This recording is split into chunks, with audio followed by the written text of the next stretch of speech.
नमस्कार, मैं हूं सत्यपाल और आप देख रहे हैं CWB हिंदी न्यूज। शक संवत 1946 विक्रम संवत 2081 आज श्रावण मास के शुक्ल पक्ष की चतुर्थी तिथि और दिन गुरुवार है। तदनुसार अंग्रेजी तारीख 8 अगस्त सन 2024। इसके अलावा आज यानी 8 अगस्त को वैनायकी श्री गणेश चतुर्थी व्रत भी है। सबसे पहले आज के मुख्य समाचार। हरियाणा में राज्यसभा चुनाव के लिए नोटिफिकेशन जारी, इस तारीख को होगी वोटिंग, बताएंगे पूरी अपडेट। रक्षाबंधन पर महिलाओं के लिए आई खुशखबरी, रोडवेज बसों में 36 घंटे कर सकेंगी फ्री यात्रा। हरियाणा एस्टेट व एचटेट पास उम्मीदवारों के लिए खुशखबरी, पीजीटी के लिए आवेदन करने के होंगे पात्र, बताएंगे पूरी खबर। हरियाणा में अब 500 रुपए में मिलेगा रसोई गैस सिलेंडर, सीएम सैनी ने की बड़ी घोषणा। सरकारी नौकरी अपडेट। भारतीय डाक ने 8वीं पास के लिए निकाली भर्ती, सैलरी 63,000 से ज्यादा, महिलाओं के लिए फ्री।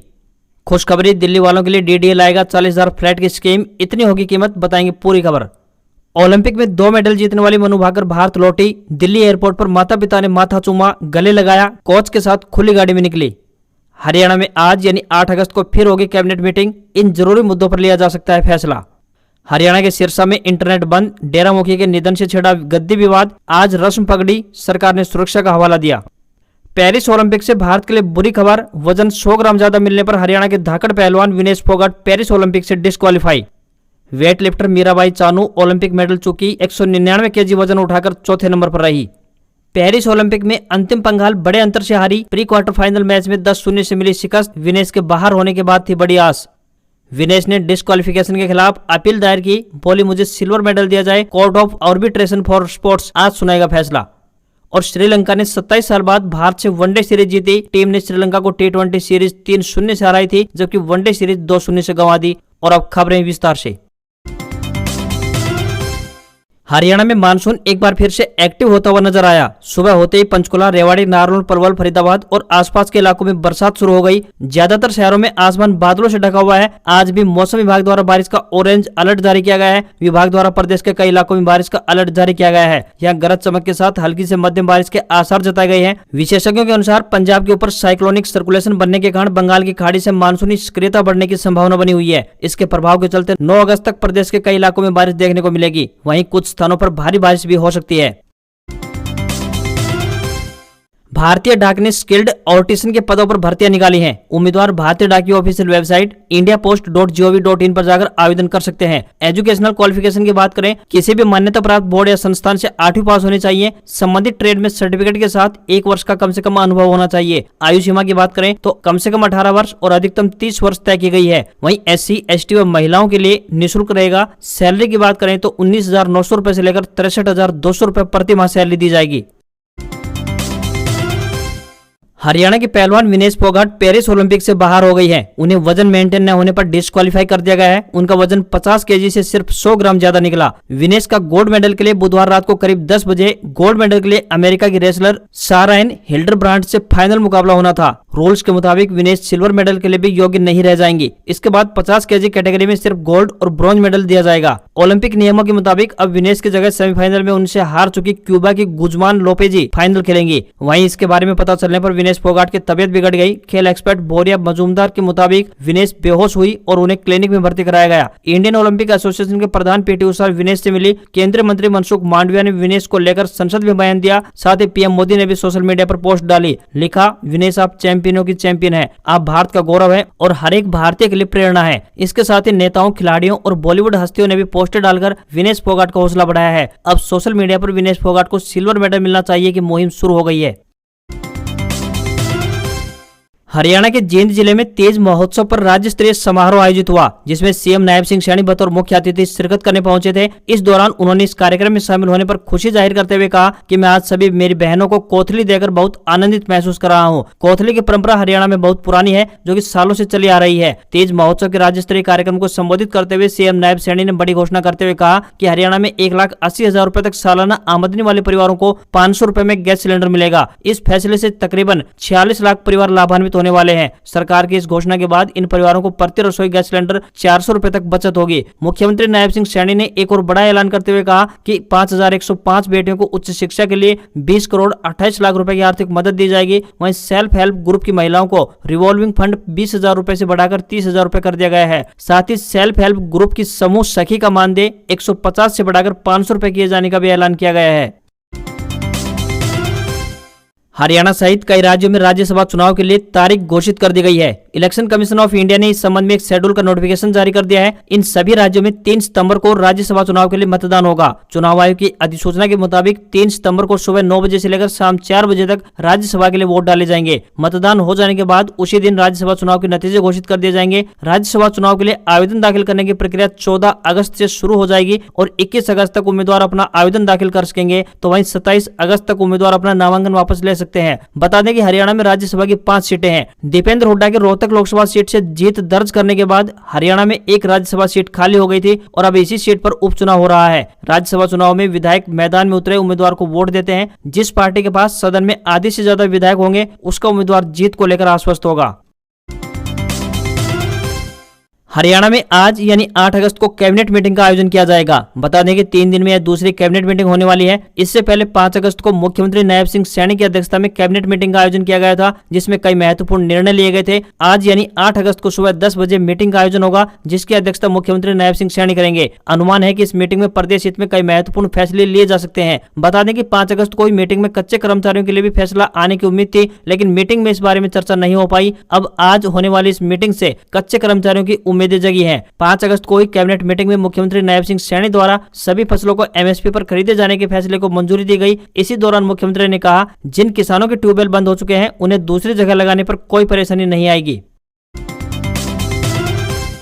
हरियाणा लोक सेवा आयोग ने घोषणा की है कि वे सभी उम्मीदवार जिन्होंने पहले राज्य शिक्षक पात्रता परीक्षा यानी एसटेट या फिर हरियाणा शिक्षक पात्रता परीक्षा यानी एचटेट पास की है, वे हरियाणा में स्नातकोत्तर शिक्षकों यानी पीजीटी की भर्ती के लिए आवेदन करने के पात्र होंगे, भले ही उनके प्रमाण पत्रों की वैधता अवधि कुछ भी हो। प्रमाण पत्रों को पीजीटी भर्ती के लिए वैध माना गया है। इस परिवर्तन से वैधता अवधि समाप्त प्रमाण पत्र वाले उम्मीदवार एचपीएससी द्वारा विज्ञापित पीजीटी पदों के लिए आवेदन कर सकेंगे। हरियाणा लोक सेवा आयोग ने हाल ही में विज्ञापन संख्या 18/2024 से 37/2024 के अंतर्गत शेष हरियाणा और मेवात कैडर के लिए विभिन्न विषयों में कुल मिलाकर 3069 पीजीटी पदों के लिए विज्ञापन जारी किया है। जिन उम्मीदवारों ने अब तक एसटेट या फिर एसटेट परीक्षा उत्तीर्ण की है, वे 14 अगस्त 2024 तक अपने आवेदन ऑनलाइन जमा कर सकते हैं। इस निर्णय से उन हजारों उम्मीदवारों को लाभ मिलने की उम्मीद है जो सरकारी शिक्षण पदों पर सेवा करने के इच्छुक हैं। हरियाणा के युवाओं को सरकार की तरफ से एक बड़ा तोहफा दिया गया है। राज्य के जो भी युवा भविष्य में टीचर बनना चाहते हैं, उन्हें सरकार ने एक बड़ी खुशखबरी दी है। प्रदेश में राज्य अध्यापक पात्रता परीक्षा यानी एसटेट और अध्यापक पात्रता परीक्षा यानी एसटेट पास करने वाले 3.25 लाख से ज्यादा युवाओं के लिए अच्छी खबर है। अब उनके प्रमाण पत्र कभी रद्द नहीं होंगे। केंद्रीय अध्यापक पात्रता परीक्षा यानी सीटेट प्रमाण पत्र की तर्ज पर एसटेट और स्टेट प्रमाण पत्र भी जीवन भर के लिए मान्य होगा। इससे जेबीटी यानी जूनियर बेसिक ट्रेंड यानी टीजीटी ट्रेंड ग्रेजुएट टीचर और PGT post graduate teacher course करने वाले 3.25 लाख युवाओं को राहत मिली है, जिनके पास एसटेट पास के प्रमाण पत्र हैं। जल्द ही पात्र युवाओं को आजीवन वैधता संबंधी प्रमाण पत्र जारी कर दिए जाएंगे। हरियाणा में इसी साल अक्टूबर महीने में होने वाले विधानसभा चुनाव में अब ज्यादा दिन शेष नहीं बचे हैं। ऐसे में लगातार तीसरी बार सत्ता हासिल करने के कवायद में जुटी बीजेपी सरकार प्रदेश में लगातार विभिन्न परियोजनाओं का शुभारंभ कर वोटर्स को रिझाने में लगी हुई है। इसी कड़ी में लोक निर्माण एवं जन स्वास्थ्य मंत्री बनवारी लाल ने बावल विधानसभा क्षेत्र के विभिन्न गाँव में कई प्रोजेक्ट का शुभारंभ किया। जन स्वास्थ्य मंत्री बनवारी लाल ने गाँव मामड़िया, आसमपुर एवं प्राणपुरा में पीने के पानी के लिए नहरी आधारित जल घर का शिलान्यास किया। मंत्री बनवारी लाल ने बताया कि इस परियोजना के पूरा होने पर गाँव मामड़िया, आसमपुर, प्राणपुरा, भवाना, गुर्जर, टींट, हरजीपुर, पाली व चित्ताडूंगरा इत्यादि गाँव में पीने के पानी की सुविधा उपलब्ध होगी। इस परियोजना के तहत सभी गाँव में 70 लीटर प्रति व्यक्ति रोजाना की दर से पीने का स्वच्छ जल वितरित किया जाएगा। हरियाणा के फरीदाबाद जिले में स्थित बड़खल झील को स्मार्ट सिटी प्रोजेक्ट के तहत 60 करोड़ रुपए की लागत से संवारा जाएगा। बता दें कि इसका निर्माण साल 1947 में किया गया था। उस समय 2 छोटी पहाड़ियों को मिलाकर इस झील का निर्माण किया गया था। झील से आसपास के खेतों में पानी की आपूर्ति भी की जाती थी। एक समय ऐसा था जब इस झील के पास पर्यटकों का तांता लगा रहता था। कई साल पहले इस झील में अच्छा खासा पानी रहता था, जिसमें नाव भी चलाई जाती थी। झील को देखने के लिए काफी संख्या में सैलानी यहाँ आते थे। धीरे धीरे यह झील सूख गई, जिस कारण टूरिस्ट भी अब यहाँ से मुंह मोड़ने लगे और आने वाले पर्यटक भी कम होते चले गए। लेकिन अब बड़खल झील को गुलजार किया जा रहा है। अब जो पर्यटक यहाँ आएंगे उन्हें पानी से लबालब झील मिलेगी। इससे पहले देश के हर कोने से लोग यहाँ घूमने के लिए आते थे। लोग यहाँ आकर बोटिंग, घुड़सवारी और ऊंट की सवारी का आनंद उठाते थे। अब काफी समय बाद दोबारा से इसके गुलजार होने की उम्मीद जगी है। अगर आपका सपना भी दिल्ली में अपना घर बनाने का है तो आज की खबर आपके लिए अहम होने वाली है। दरअसल दिल्ली डेवलपमेंट अथॉरिटी यानी डीडीए द्वारा दिल्ली में जल्द ही 40,000 फ्लैट की स्कीम पेश की जाने वाली है। बता दें कि डीडीए ने मीटिंग में सस्ता घर हाउसिंग स्कीम 2024 को हरी झंडी दिखा दी है। डीडीए ने बयान जारी करते हुए बताया कि जो लोग लो इनकम ग्रुप से संबंध रखते हैं उनके लिए अफोर्डेबल हाउसिंग स्कीम के तहत ये फ्लैट रामगढ़ कॉलोनी, सिरसापुर, लोकनायकपुरम, रोहिणी और नरेला में दिए जाएंगे। पहले आओ पहले पाओ स्कीम के आधार पर लगभग 34,000 फ्लैट उपलब्ध करवाए जाएंगे। इसकी शुरुआती कीमत 11,50,000 रुपए तक निर्धारित की गई है। वहीं दूसरी तरफ डीडीए द्वारा जनरल हाउसिंग स्कीम 2024 को भी पेश करने की घोषणा की गई है। ये फ्लैट जसोला, लोकनायकपुरम और नरेला में होंगे। कुल मिलाकर शुरुआती कीमत इनकी 29 लाख रुपए से शुरू होने वाली है और इन 5,400 फ्लैट्स को खरीदने का लोगों के पास सुनहरा अवसर भी होगा। इसके अतिरिक्त द्वारका हाउसिंग स्कीम 2024 के तहत बड़े फ्लैट उपलब्ध करवाए जाएंगे। इनकी शुरुआती कीमत 1,28,00,000 रुपए होने वाली है। यह फ्लैट सेक्टर 14, 16B और 19B में उपलब्ध करवाए जाएंगे। इस योजना के तहत ई नीलामी के जरिए 173 फ्लैट बेचे जाएंगे। हरियाणा के शहरी स्थानीय निकाय राज्य मंत्री श्री सुभाष सुधा ने कहा कि नगर निगम गुरुग्राम में बर्खास्त किए गए सफाई कर्मचारियों को जल्द बहाल किया जाएगा। उन्होंने कहा कि सफाई कर्मचारियों की शहर के क्षेत्रफल व आबादी के हिसाब से भर्ती भी की जाएगी। साथ ही पढ़े लिखे सफाई कर्मचारियों को योग्यता के आधार पर ग्रुप सी के पदों पर पदोन्नति के लिए भी अनुरोध करेंगे। शहरी स्थानीय निकाय राज्य मंत्री ने कहा कि सफाई दरोगाओं को पेट्रोल भत्ता तथा मोबाइल का खर्चा भी दिया जाएगा। इसके साथ ही उन्होंने कहा कि पंचायतों से पालिका में शामिल होने पर पंचायतों में लगे सफाई कर्मचारियों और ट्यूबवेल ऑपरेटरों को संबंधित पालिका द्वारा उन्हें टर्म एंड कंडीशन पर रखा जाएगा। सफाई कर्मचारियों से संबंधित कोई ठेका भी दिया जाएगा तो उसमें वेतन का विशेष ध्यान रखा जाएगा। इसके अतिरिक्त सफाई कर्मचारियों की जल्द ही नियमित भर्ती भी की जाने वाली है। हरियाणा के सिरसा जिले में इंटरनेट सेवाएं बंद कर दी गई हैं। हरियाणा गृह विभाग की तरफ से बीती शाम 5 बजे से लेकर आज यानी 8 अगस्त की रात 12 बजे तक सिरसा जिला में मोबाइल इंटरनेट सेवाएं और बल्क एसएमएस पर रोक लगाई गई है। हरियाणा सरकार के एडिशनल चीफ सेक्रेटरी अनुराग रस्तोगी ने आदेश जारी किए हैं। हरियाणा के सिरसा जिले में डेरा जगमालवाली में आज गुरु महाराज के निधन के बाद रस्म पकड़ी है। यहाँ पर गद्दी को लेकर विवाद चला आ रहा है। विवाद की आशंका के चलते जिले में बुधवार शाम 5 बजे से ही इंटरनेट सेवाओं पर रोक लगा दी गई है, जो कि आज रात 12 बजे तक बाधित रहेंगी। सुरक्षा की दृष्टि से डेरे में पुलिस की 8 और आरएएफ की 1 कंपनी तैनात की गई है। संत वकील साहिब के चोला छोड़ने के बाद डेरे की गद्दी को लेकर विवाद चल रहा है। इसको लेकर दो गुट आमने सामने बने हुए हैं। बता दें कि 4 दिन पहले ही संगत ने डेरे के पूर्व प्रमुख संत मैनेजर साहब के भतीजे गुरप्रीत सिंह को गद्दी के लिए बैठाया था। तो वहीं वीरवार को गद्दी व वसीयत नामे के अपने नाम होने की बात कहने वाले वीरेंद्र सिंह ढिल्लो भी डेरे में पहुंच गए। उनके आने से दूसरे पक्ष के लोग विरोध जता रहे हैं। ऐसे में पुलिस बल को तैनात किया गया है।